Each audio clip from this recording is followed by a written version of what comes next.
guys, so I'm going to share with you how I make my buffalo chicken dip minus the chicken. So what you're going to need is cream cheese. I buy organic when I can. I'm going to dump this in here.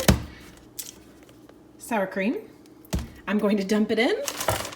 A pack of sprinkle cheese, as we call it in my house, and a half a cup of your favorite hot sauce. Mine is buffalo from Frank's. Okay, this is what it looks like. If I had softened my cream cheese on the counter before doing this, it would be done by now.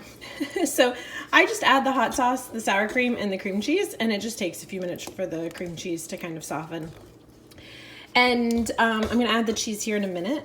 But the reason why I said minus the chicken is because I don't eat meat. So what I'll do is I'll actually separate out a portion for me, and then we make like chicken breast and keep it in the fridge, and then I will add it to the other portion. So when people come over, they can have buffalo chicken dip. I can too, but mine doesn't have any meat in it. Kind of cool, huh? So if you are a vegetarian and you want buffalo chicken dip, this is the way you can have it. Now you could do a meat substitute. I haven't really found any veggies that I really care for to be in this. And then we just eat it with baked tortilla chips. So that's it, guys. Gonna add the cheese now.